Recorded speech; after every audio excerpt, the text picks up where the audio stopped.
અમરેલીના ધારીના આંબરડી રેવન્યુ વિસ્તારમાં કોઈ કારણસર વિકરાળ આગ લાગવાનો બનાવ બન્યો છે।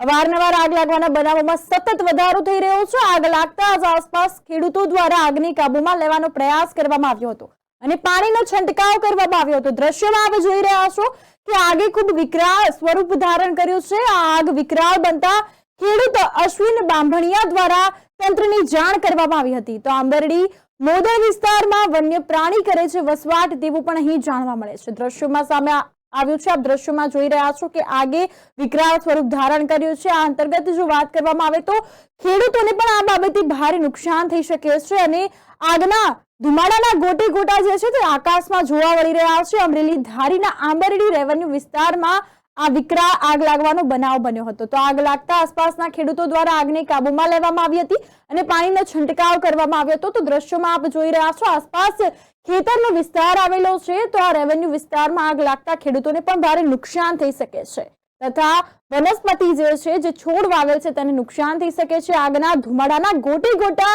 સમગ્ર વિસ્તારમાં ફેલાયા છે। ખેડૂતોને આ બાબતે ભારે નુકસાન થવાની ભીતિ સર્જાઈ રહી છે। દ્રશ્યો સામે આવ્યા છે તો દ્રશ્યોમાં સ્પષ્ટપણે નજરે પડી રહ્યું છે કે ધુમાડાના ગોટે ગોટા જોવા મળી રહ્યા છે। ત્યારે આગ ખૂબ વિકરાળ બની હતી। આગ વિકરાળ બનતા જ ખેડૂત અશ્વિન બાંભણિયા દ્વારા તંત્રને જાણ કરવામાં આવી હતી। તો આંબરડી મોદર વિસ્તારમાં વન્ય પ્રાણી પણ વસવાટ કરે છે તેવું સામે આવ્યું છે।